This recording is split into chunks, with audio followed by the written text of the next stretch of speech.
Morning. It is Friday, and that means it is time for the Friday Grief Chat on Humor, Grace, and Grief.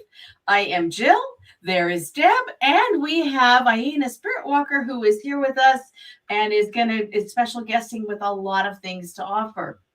I do want to first recognize that this morning we lost Senator Dianne Feinstein.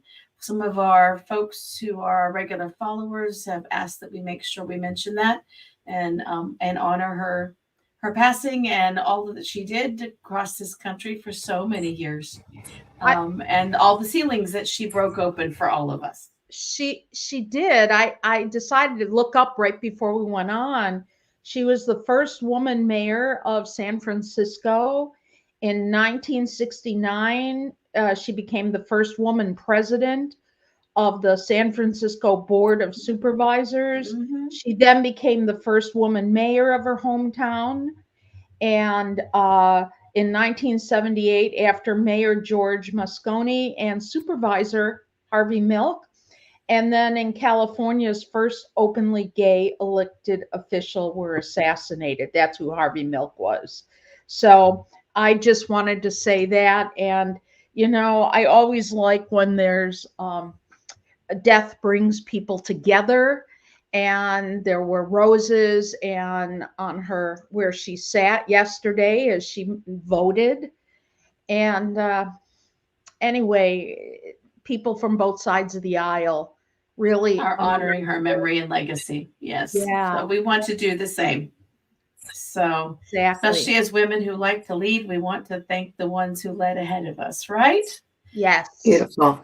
Aina, would you like to I love that. share who you are and all that you do? Because there's a lot that you do, and I was stymied as to figure out what to say first. Okay. Oh, it looks like let me check my Wi-Fi connection. Sorry, you guys. I know we're live, but I just want to make sure We're hearing you. You're a We're little bit. hearing you. It's a little off at the Yours moment. is a little frozen up. Well, Okay. Are we on? Sorry, Yeah, we guys. are on. Okay. We are on. I'm Technical back. glitches. Hi, everybody. So my name's Iena SpiritWalker, and I'm an internationally known animal communicator, healer, medium, intuitive. I am a trauma specialist, and I also specialize in canine anxiety, grief, and reactivity. wow. I love that. In a nutshell. I was cool, but and I have 25 years experience. That's great. How When did you get into this? Yeah, go ahead. Get into this? Oh, are we opening that box, Jill? Oh, okay. Just for a moment, because it's always fun when there's another grief person in the room. How did we all get here, right?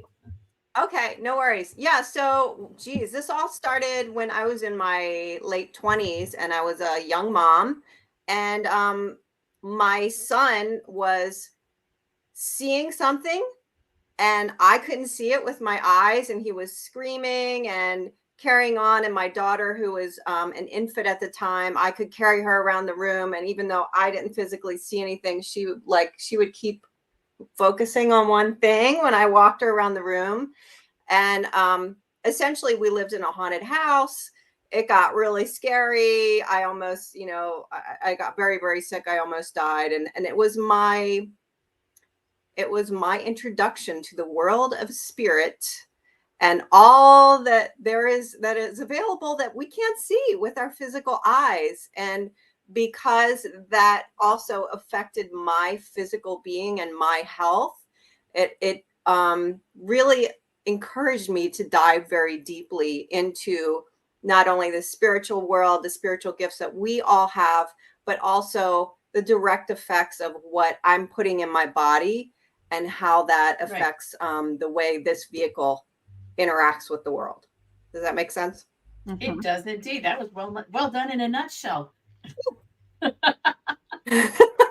Well, welcome. I'm sorry, Deb, I interrupted you. Go ahead. No, I loved how you said that, Iena, and I appreciate that because each of us sort of come into our understanding of the seen and unseen in the grief world. Yes. And so I love hearing people's stories. Mhm. When you and I were talking, you said, "Oh, I could talk about this and this." And one of the things that Jill and I always love to bring to our listening audience is about how we can coexist with grief. We never say get over it, get through it. We talk about um, how we can coexist with it. What can we do to lessen when the waves of grief, as we both like to say, crash over us? And you were talking about boxing breathing when the other day, and I just want to bring that up and learn more about that. That's great.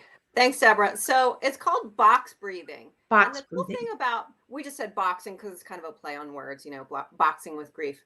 So because I specialize when I work with people on a deep level, and that's basically all the work that I do, I work with people on a deep level. I break it down into 3 groups. So we do neurobiology, so how our brain works, why it does what it does, and how we can change it. Our body, how we're fueling our bodies, just like I spoke about, and spirit.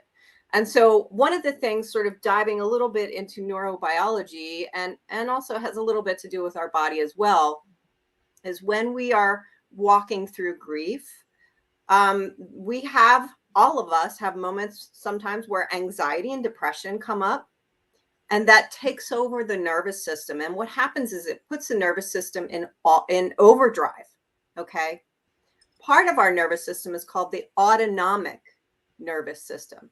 And the autonomic nervous system governs essentially everything that your body does that you don't think about: breathing, blinking, heartbeat, the way that your organs function, digestion, all that stuff is the autonomic nervous system.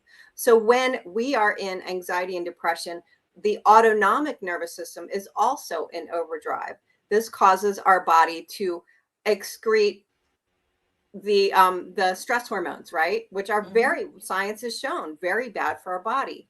So what I wanted to share with your audience, you guys, is something called box breathing. And box breathing is so amazing because it actually reverse engineers the peace and calm that we want. It's very powerful. Police officers use it, nurses use it, Navy SEALs. These are people in very high stress environments. And this is something that you can do. I really encourage you to do it every day for at least 10 minutes a day, but you can also do it in the moment of feeling anxiety. And this practice will actually pull you out of a panic attack in the moment as well. Would you like me to walk you through it? Absolutely. Okay, you guys, box breathing is so easy. And it's also, you can do it with your eyes open. It's multitask friendly. So you can do it while you're driving, while you're on your computer. And it goes like this. There are 4 components. Okay, so you inhale for the count of 4. Hold for the count of 4. Exhale for the count of 4. And hold for the count of 4. Set your timer for 10 minutes and do that practice. Inhale for the count of 4. Hold for the count of 4. Exhale for the count of 4, hold for the count of 4. And what happens is the whole body starts relaxing. And when we relax, if we do deep breathing, we're talking about reverse engineering, right? So if we do the deep breathing, we're telling our body that it's safe. Because when we're in anxiety mode, when we're upset, the heart rate's going really fast. We're breathing fast and our body's just in anxiety. So this is an amazing way to start regulating your nervous system. You do it every day for 10 minutes a day. And you can also do it in the moment when you're feeling like things are amping up for you, and it works wonders. Can we do it together? Can you? I would love that. Let's do that now. Let's do a couple rounds, probably not for 10 minutes. No, let's not do 10 minutes worth. That doesn't make for good entertainment. But we'll do a couple rounds together. That sounds great. So, okay. Wherever you are, guys, just make sure you have your eyes open, unless you're in a space where you can close your eyes. That's cool too. But please don't drive with your eyeballs closed. Okay. Bad idea. We have to put those little caveats out there, unfortunately. And some people are not comfortable closing their eyes. Right. That's Right. Yeah, True. that's not safe. exactly. True. Yeah. Okay. So, okay, are you guys ready? So we're going to inhale for the count of 4, 3, 4. Hold for the count of 4, 2, 3, 4. Exhale, 2, 3, 4. Hold, 2, 3, 4. Inhale, 2, 3, 4. Hold, 2, 3, 4. Exhale, 2, 3, 4. Hold, 2, 3, 4. Let's do it one more time. Inhale, 2, 3, 4. Hold, 2, 3, 4. Exhale, 2, 3, 4. And hold, 2, 3, 4. And release. So that's just a little test. So how was that for you guys? Was that okay, Deb? Yeah, I'm ready for a pillow and a blanket. Yeah. And there's different variations of it. Some people, if you've been in anxiety mode for a long time, sometimes the count of 4 is too hard. Sometimes you need to start with count of 3 or the count of 2. But deep rhythmic breaths is the key, and consistency. And if you can get up to 4, maybe you can get up to 6, whatever works best for you, customize it so that it makes you feel calm. Because if it's giving you anxiety to do it, you need to change it. That's not the purpose. Right. It's sort of like in our listening audience, how many people just love when you're like, and someone says, you just need to breathe. Just relax. It's all Just so true. relax. Yeah. What's Famous wrong? last Why are you words. being so sensitive? Yeah, all those things. I better start breathing probably the count of 20 so that I take time so that I don't think of any kind of violence. So Noted. oh, my favorite thing. Yeah, my husband doesn't say that to me anymore. So When you use Beautiful. this with kids, how do you explain it to them? When I do what? I'm sorry, I didn't hear you. When you do box breathing with kids, how do you explain that to them? I would just call it deep belly breaths. Okay. And with kids, I may not necessarily do the hold. I think with children, I would focus on inhaling for maybe a count of 4 to 6 and exhaling for a count of 4 to 6. And the deep belly breaths would be when you inhale, your belly expands. And when you exhale, you suck your belly in. And that's kind of the opposite of what our society does. A lot of our breath comes up here in our lungs. But when we do the belly breathing is in the diaphragm, right? And that's when you're really getting the most oxygen in your system. So when I do something like this with children, I would do the deep belly breaths, and I would do it for as many counts as comfortable for them, depending on their age, 4 or 6, breathing in, pushing the belly out, and then breathing out, squeezing the belly in. That's how I would do that with children. Nice. And we have lots of people who watch and listen later who have little ones in their world who are coping with grief. And grief does cause anxiety. We all know that. So it's always nice to have a few extra techniques and to have words to use, because it can feel fearful for grown-ups or the big people to try and explain how to manage things in relation to grief. Yeah, for sure. And for me too, this is a little off script, but being out in nature is so good for calming and for allowing me to recenter and ground. And it's, for me, also a bit easier for me to take deep breaths when I'm outside. I have been making sure this week I've gone out at every break. Beautiful. It's been so nice to have weather that allows for it. And every break has been dogs. That's right. Yes. I like to suggest to mostly adults, not so much for little kids, but just take a picture break. Like this morning and I can do this because we're out here, but I went out in my robe and my Crocs. That's what I had on. And I took pictures of spider webs and some flowers that are like just dead in my garden. I was out there maybe 3 minutes, 4 minutes. and coming back in and having coffee was just so relaxing. And you don't have to go take a hike even. You just have to go out, maybe just even stand on the ground or the cement even. If it's a warm day, just putting your flat feet on the cement makes you feel grounded.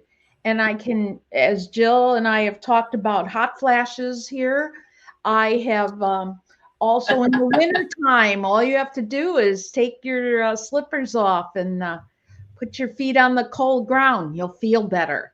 Ooh, all right. I'm putting that one in my back pocket, Deborah. Oh, yeah. So important. I've been outside talking to my tomato plants this week too. That's always See? very calming and very centering. And Right. Yeah. And one of them is cooperating and turning red.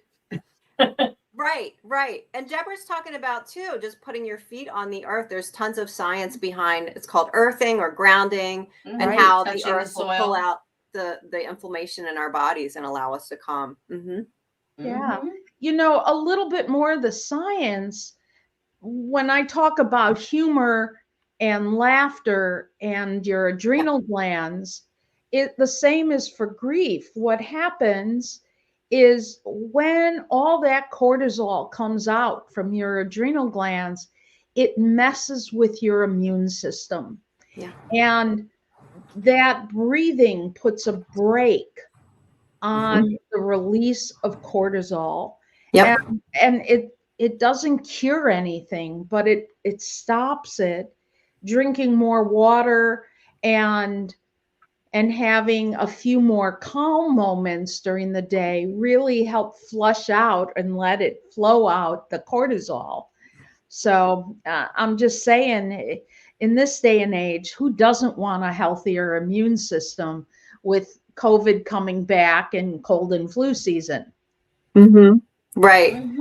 Yeah, there's tons of science behind. There's so many things that we can do to help ourselves in grief and anxiety. And you know, there's another thing that we could talk on very briefly. Is something called the default mode network, or the DMN, and that's also a system in the brain. And we've all had those experiences where all the negative stuff replays over and over in our minds, right? That's called the default mode network. And science has shown that in as little as 3 days time, 3 days of daily meditation, you guys, totally free, it quiets the default mode network, and it also rewires new neural pathways in the brain to allow you to experience joy. Because what happens was, in that replay, there's sort of like these deep grooves. It's just the well-worn path of where the neurons are going and where the electricity is going.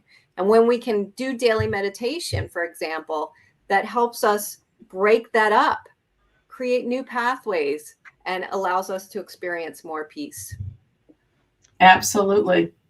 And for those of us who don't meditate well, sometimes guided imagery is helpful with that as well. Thank you for putting that out there. Can you talk about EFT? That was something that we told folks you were going to be talking about. You got it.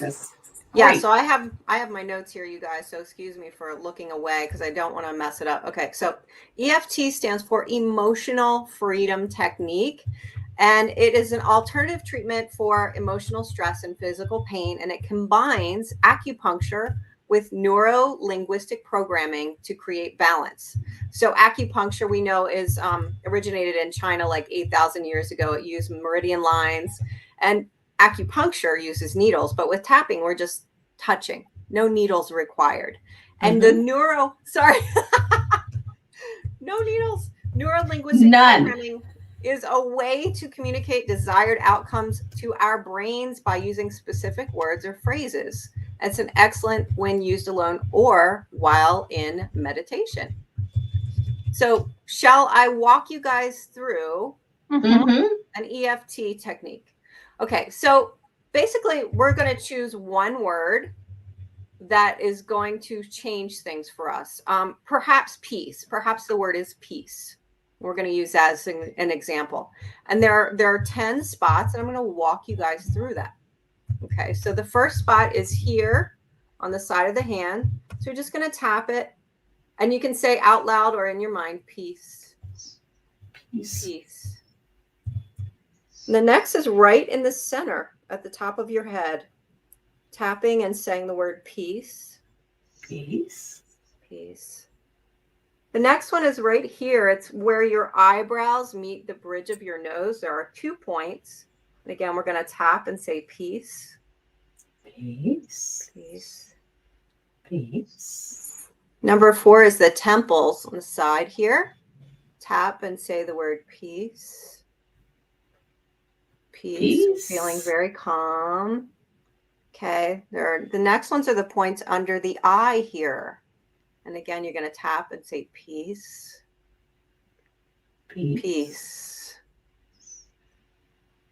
Number 6, there's 1 point under the nose here. Tap and say peace. Peace. Number 7 is under the mouth here. It's in the little divot under your lip. Peace. Peace. Peace. Number 8 is just below. I don't know. Hopefully you guys can see this. You can see that. Your collarbones here.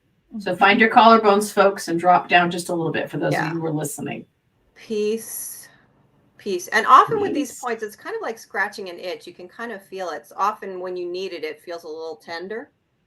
Yep. So it's like, oh yeah, there's the spot. Okay, so here's the money shot, you guys. So the next one is under the arms, nipple height. So I usually just cross my arms, and again, it's kind of like scratching an itch. You can find that spot. It's it's in your armpit, nipple height. You're gonna tap that. Peace. Peace. Peace. And the final one, number 10, you're going to use the opposite hand that you started with, and we're going to complete the circuit.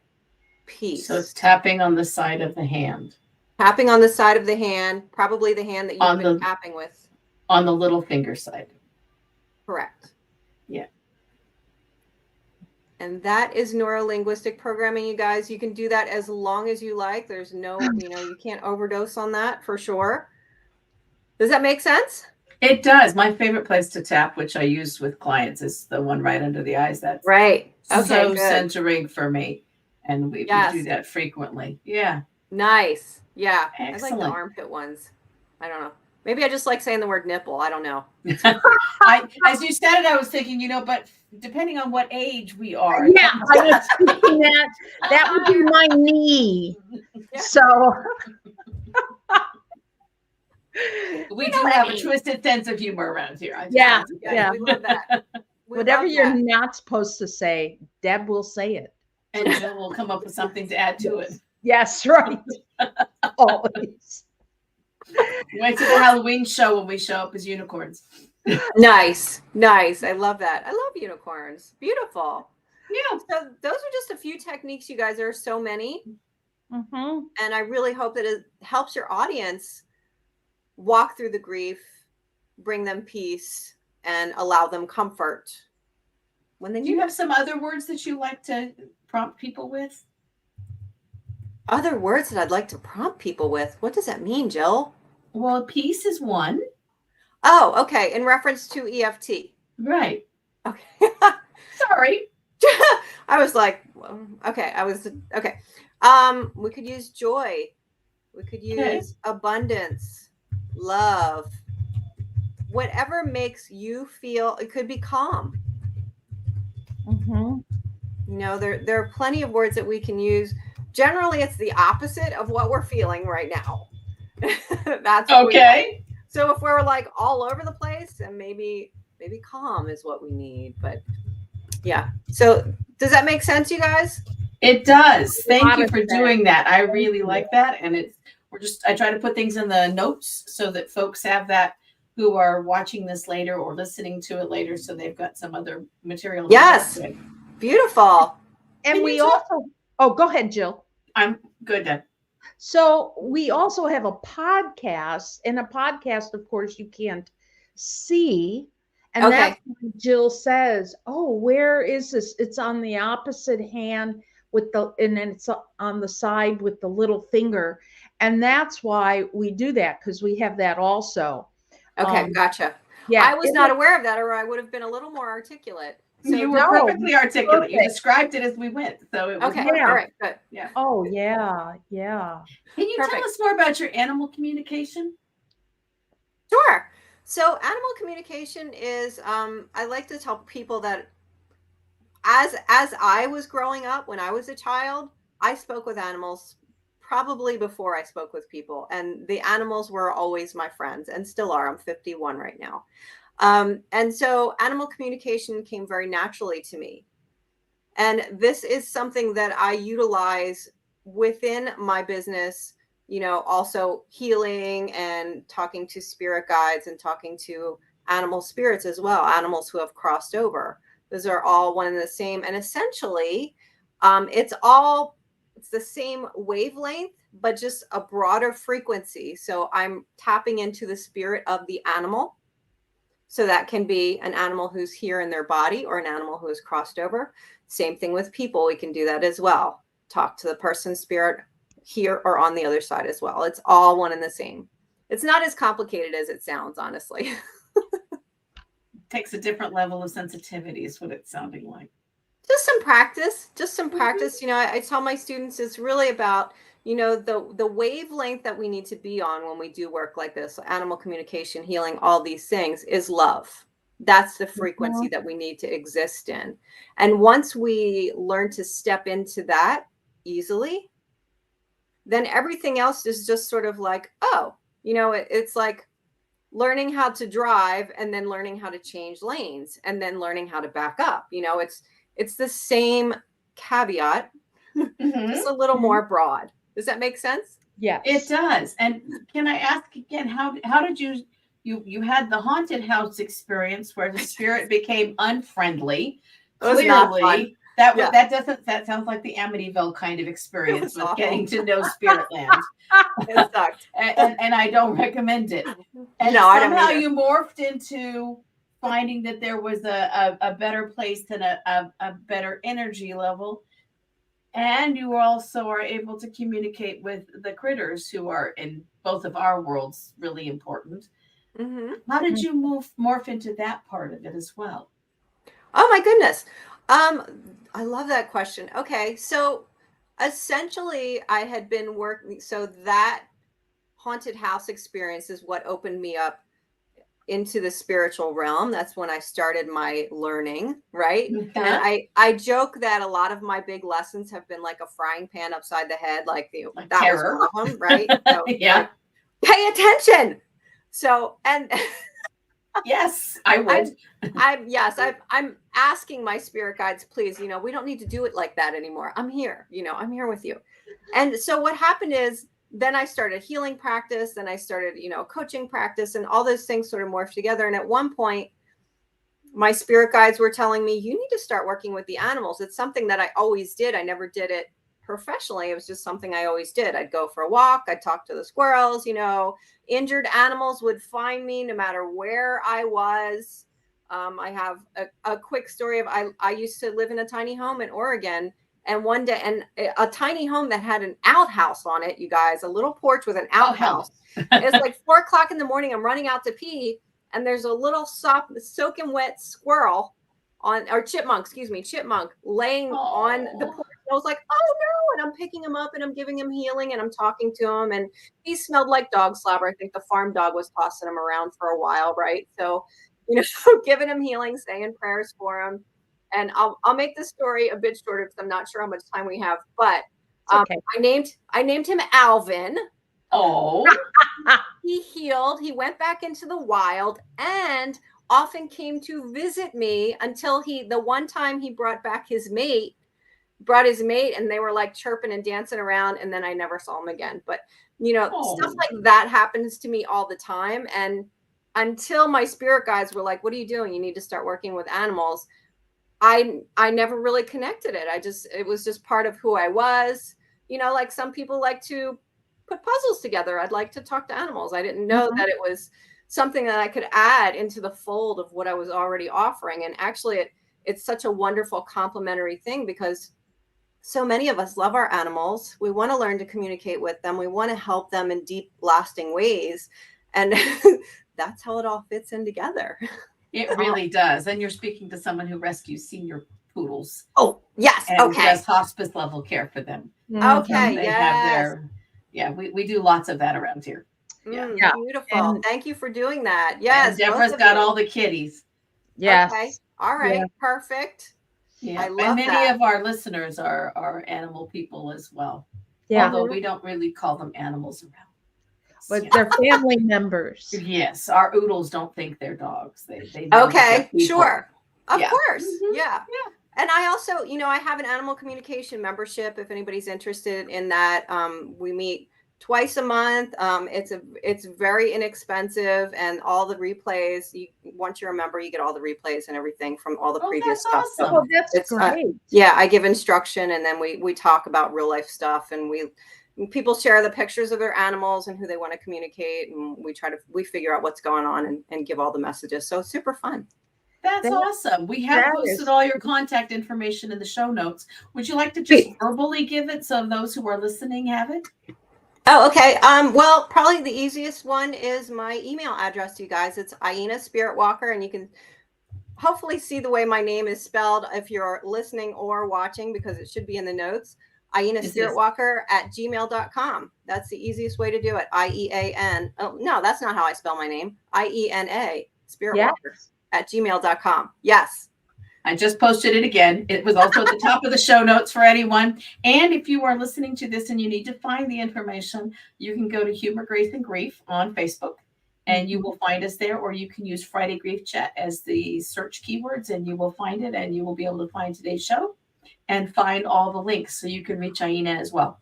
Perfect. And the name of the membership is called Creature Connection Membership. So Creature Connection. I love that. It's so fun. It's so much fun. We love it. And I just want to add, people think that, they have to be like these big or animals, or like a cat or a dog or a snake or a lizard or tarantulas. There's a friend of mine totally into tarantulas, and I talk to bugs, and this last weekend, if you don't show fear, I mean, you show healthy respect, but don't show fear. Right. There's some way that they understand that. Mhm. And there was this big black wing thing that had sort of come into the kitchen where I was at this wedding, right? I was officiating a wedding, and my granddaughter was there. So I held open the door, and I was like whistling for it like a dog, like I forget. And so I'm just going, let's go, let's go. And it just came out the door. She goes, you can't talk to bugs and whistle like a dog. And I go, I just Actually, I can. I love that. Don't tell Grammy what she can and That's cannot right. do. That's Bubby. right. Bubby. Bubby. Yes. Okay, Bubby, Don't tell me that.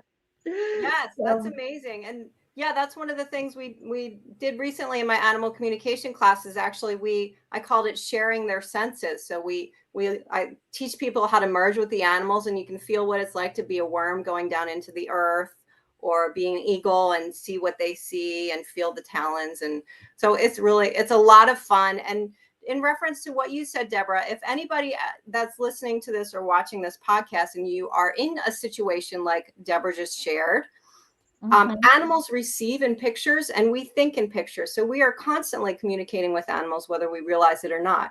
If you were in a store, for example, and you find an animal, maybe a bird is trapped in a store, which happens often, you think of a picture of the exit. So you're essentially sending them a screenshot of where they need to go. If it's a long distance, you send them markers like this, and then the door, this, then the door. And you essentially just keep thinking that intentionally, and you will send them a picture of how to escape. I love that. Thank you. I'm going to try that at Lowe's today. Woo! Yeah, that's right. They got a bunch of birds in there. They do indeed. Although the ones in the garden department seem pretty happy. Yeah, they have everything they need there. Essentially, they don't really. And they're safer. The hawks can't get to them. Right. Exactly. Perfect. Yep. Yes. All right. So next week, it'll be Deb here managing the show. I will be off gold panning. Right. For the other half's birthday and out on the desert and enjoying all the big open skies. And then we'll be back the following week with another special guest whose specialty is indeed animal communication with animals who've crossed to the other side. So, Iena, thank you for being here. It has been delightful. My It has been pleasure. informative. I know that our guests will be in touch with you, and we will look forward to seeing you online and communicating with on your website. Thank you so much. Thank you, Nice to be here, Iena. you guys. My pleasure. Everybody have a good weekend, okay? Bye-bye, everybody. Bye. Bye, everyone.